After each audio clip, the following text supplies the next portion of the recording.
In the summer heat of 1913, the little town of Magnolia, Mississippi, watched a family slowly die behind closed doors.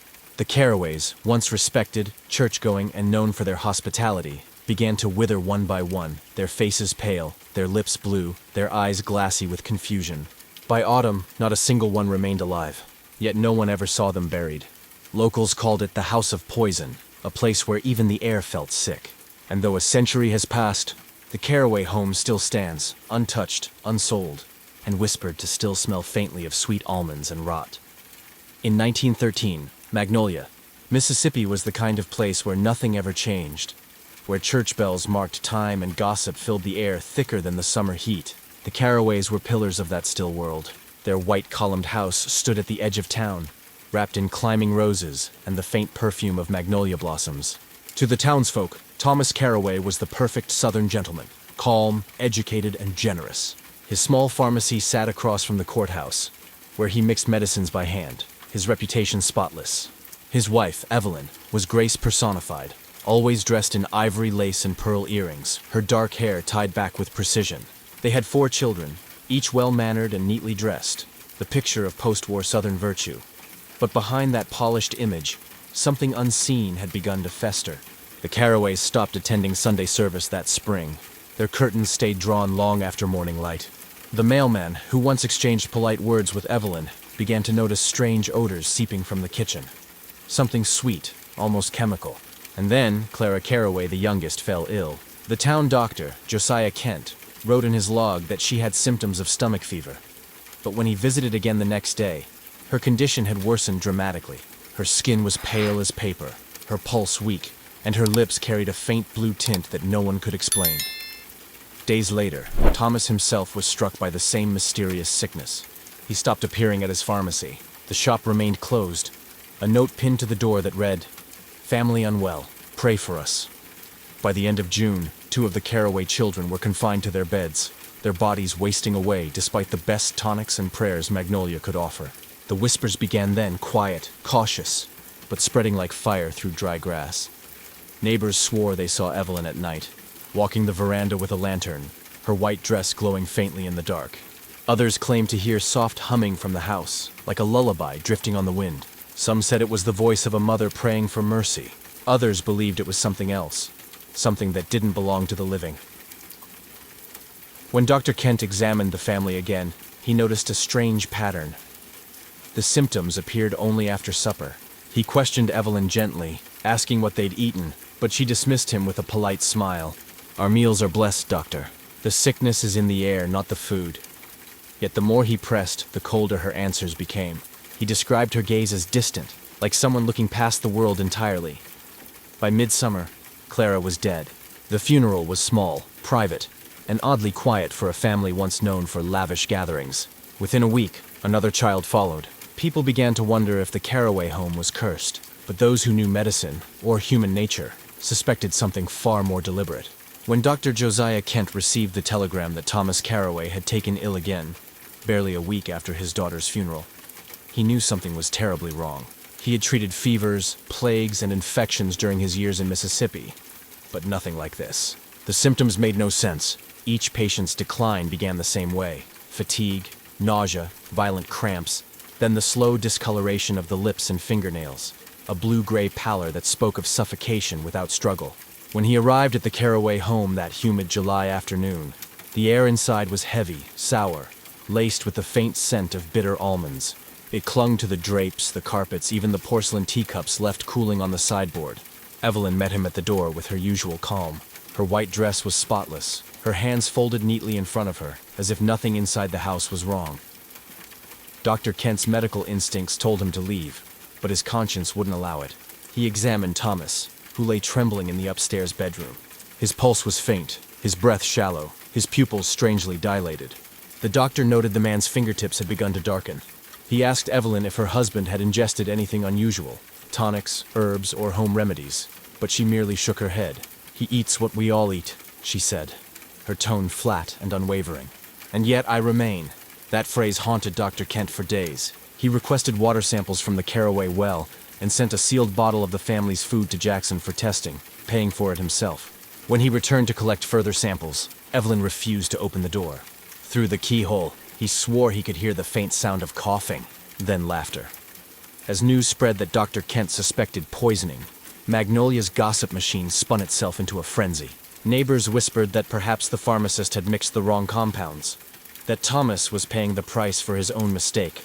Others claimed the devil himself had cursed the house. Late one night, Sheriff Doolin arrived at Dr. Kent's porch with a letter. It was unsigned, written in delicate cursive on expensive paper, and it read, "You cannot cure what was chosen by God. Let them rest." By the time the lab in Jackson sent its response, it was too late. The samples showed clear traces of arsenic. The handwriting on the envelope matched Evelyn Carraway's. When Dr. Kent rode out to the house again, he found it silent, all the windows dark. The front door creaked open at his touch. Inside, the air was thick with decay. The teacups were still on the table, each one half filled. Thomas lay dead in his bed upstairs, his face peaceful, almost serene. Downstairs, in the parlor, Evelyn sat upright in a chair beside the hearth, her own cup still in her hand. Her lips bore the same faint blue hue as the others. The doctor fell to his knees, realizing the poison hadn't stopped with them. It had been shared, one final time, by her own deliberate hand. The rivalry between the Carraways and the Miltons had been quiet, polite and deadly serious for nearly 2 generations. Both families had settled the edge of Magnolia before the war. Both had inherited acres of fertile land, and both had built their reputations on wealth and respectability. But beneath that genteel surface was a bitterness that had never faded. The trouble began, locals said, with a fence line that cut through a patch of pecan trees. Thomas Carraway's father swore that his neighbor, Samuel Milton, had stolen the land by moving the markers one night. The dispute ended with a handshake in public and hatred in private, the kind that festers quietly until it becomes something poisonous. By 1913, the feud had turned into gossip that everyone in town knew and no one dared to mention. The Carraways had prospered after the war while the Miltons struggled to recover their fortunes. Thomas's pharmacy flourished, and the Milton estate shrank season by season. Some whispered that Evelyn Carraway's fine dresses and imported china were purchased from a secret inheritance that should have been shared with Samuel Milton's widow. But money wasn't the only thing tying the two families together. There were rumors, never confirmed, never denied, that before his marriage, Thomas had courted a Milton daughter, the pale and gentle Mary, who died mysteriously of consumption within a year of his engagement to Evelyn. The Miltons never forgave him for that. As the Carraway's sickness spread, the Miltons' name was the first to be whispered in suspicion. Old men at the general store muttered that maybe the feud had come to poison at last, that perhaps Samuel Milton's sons had taken revenge. But there was no evidence, no footprints, no intruder seen at the Carraway home. Only Evelyn, always calm, always unflinching, serving meals from her spotless kitchen. Dr. Kent, still shaken from his discoveries, noted in his ledger that Evelyn refused to eat in front of him. He began to wonder if her composure wasn't grace at all but guilt. When he questioned her about her husband's business, she told him softly, "Thomas's work is pure. It's the others who mix corruption into what heals." Her eyes had an almost religious fire, as though she were speaking of sin rather than medicine. That same week, Samuel Milton's youngest son, Robert, came forward with a story that set the town ablaze. He claimed he'd seen Evelyn visiting his father's property late at night, carrying a small case, the same kind Thomas used to transport chemicals for his pharmacy. A few nights later, the Milton livestock died without reason. The sheriff investigated and found traces of white residue in the water troughs, traces that smelled faintly of almonds. The town divided itself in two. Half believed the Miltons had finally struck back. The other half whispered that Evelyn had poisoned their wells herself to keep suspicion away from her own kitchen. The line between victim and villain blurred completely. And through it all, the Carraway house stood silent, its windows glowing at night with the soft flicker of lamplight, though no one could say who lit it. When the sheriff sealed off the Carraway house after the last funeral, it seemed like the story was finished. The family was gone, the cause a mystery no one dared to name aloud. But 2 months later, a stranger arrived. A young woman carrying a satchel and a letter of reference from a seminary in New Orleans. Her name was Beatrice Lang, and she claimed to have been Evelyn Carraway's niece. Few questioned her story. The Carraways had family scattered across the South. Beatrice moved into the house alone, saying she only wished to sort through Aunt Evelyn's things. It wasn't long before she found what the sheriff had missed. In the drawer of an upstairs writing desk, beneath a false bottom, Beatrice discovered a stack of pages bound with ribbon, a diary written in a hand that was unmistakably Evelyn's. The entries began months before the sickness, full of ordinary domestic details, church luncheons, Clara's piano lessons, the cost of sugar. But as Beatrice read further, the tone shifted. Evelyn began writing of unseen corruption, of tainted souls, and cleansing grace. She mentioned serving her family bitter tea to purify the sickness that lay beneath the skin.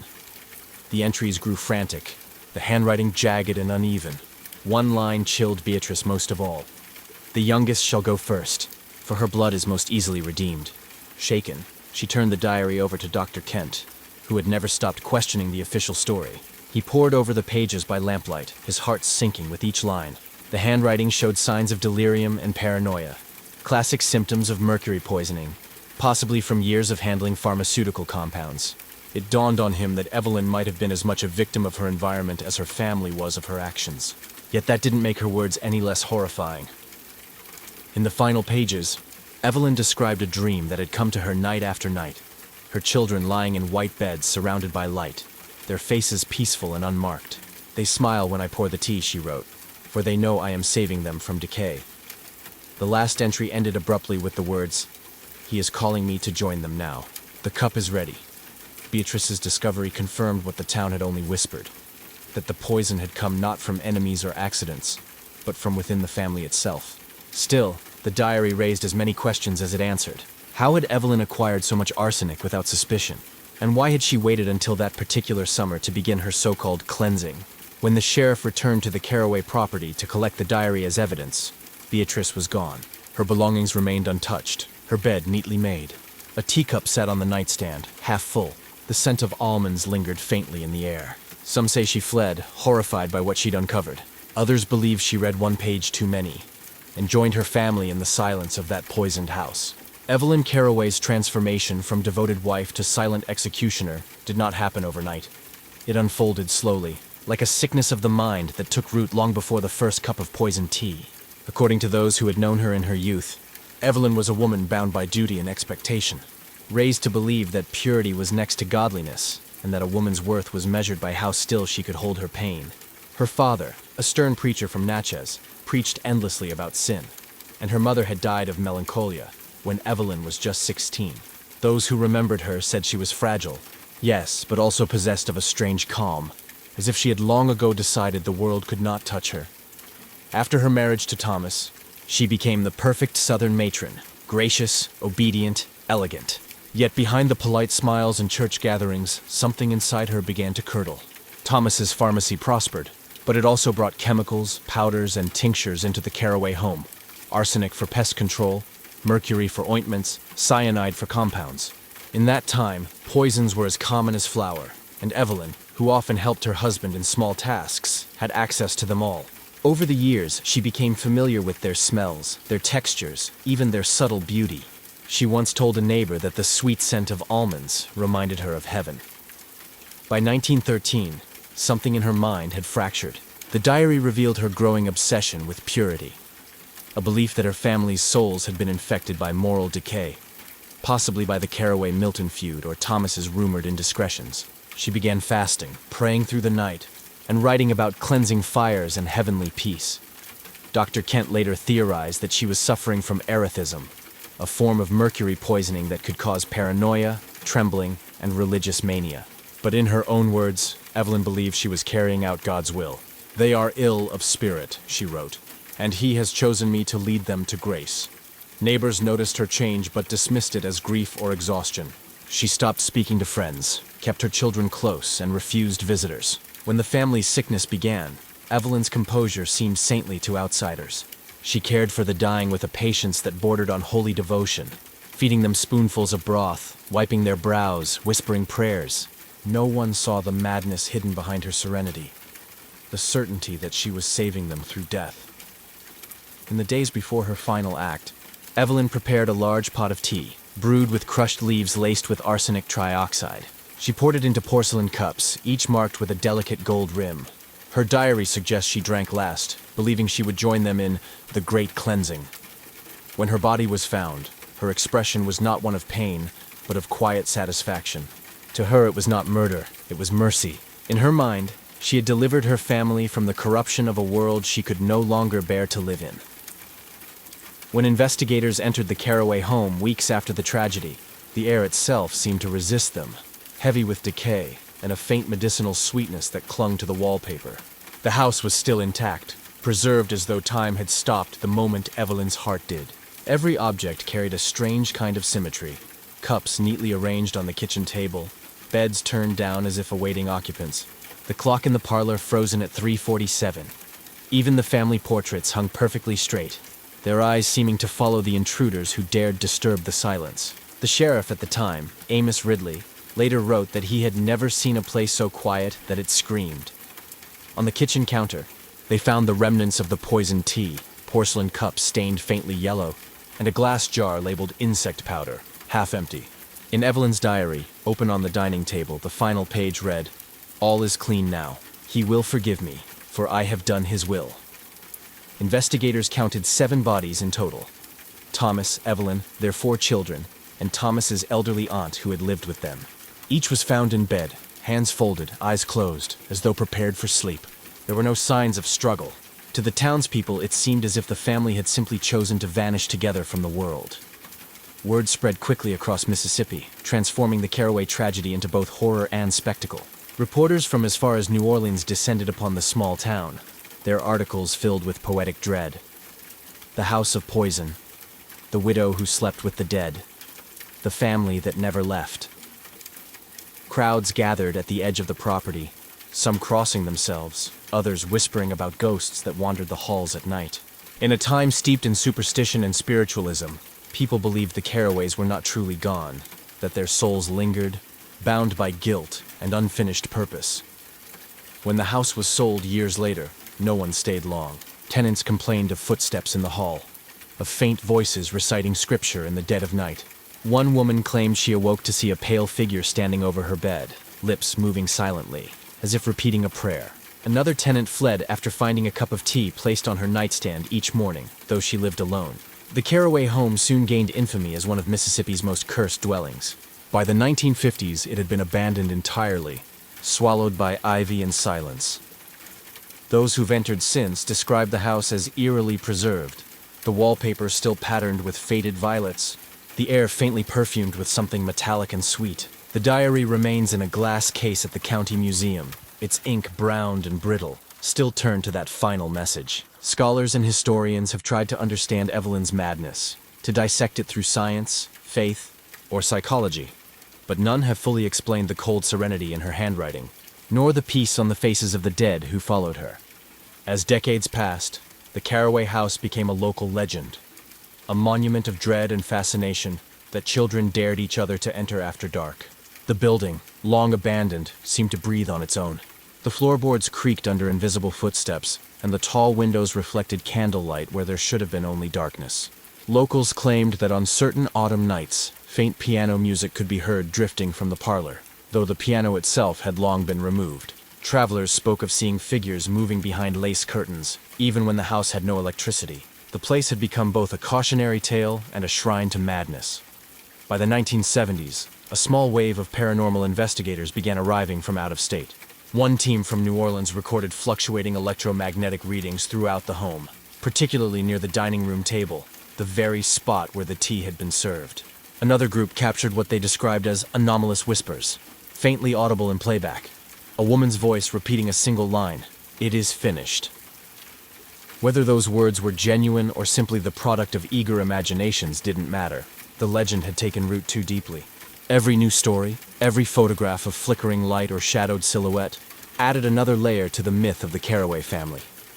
In the town's small library, archivists uncovered letters from Evelyn's earlier years, handwritten notes to a local preacher, pleading for help to cleanse the home of corruption. Some believed these letters suggested that Evelyn had been a victim herself, manipulated by a figure of spiritual authority who twisted her faith into delusion. Others dismissed it as part of the era's fascination with possession and exorcism. Still, the idea that she may have been influenced by something, or someone, darker gave the story new life. Historians debated whether Evelyn's descent was madness or manipulation, and if the cleansing she spoke of was truly her own idea. As for the Caraway property, it remains under county ownership today.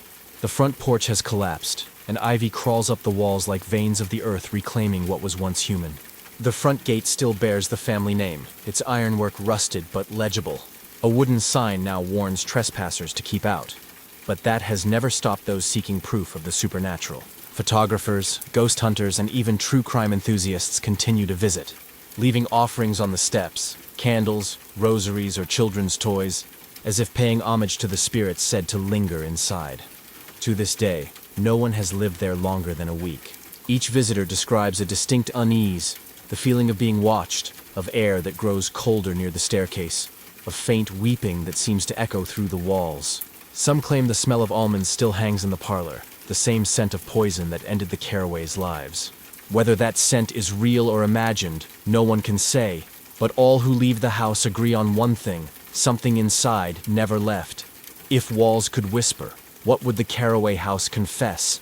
Would it speak of faith twisted into madness, or of something older, something unseen, that reached through the cracks of devotion and turned love into poison?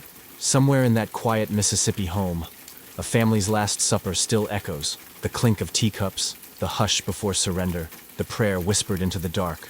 And as history fades, their story waits, half buried beneath dust and ivy, begging to be remembered.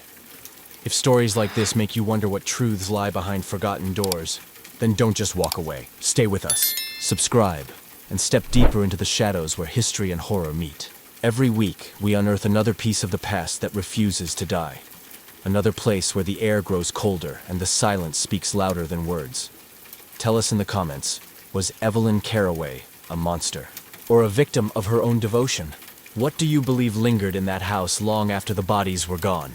Your thoughts keep these forgotten stories alive. Your voice keeps the darkness talking. So subscribe, share your theory, and join us next time, because some histories don't rest quietly, and the next story waiting in the dark might be closer than you think.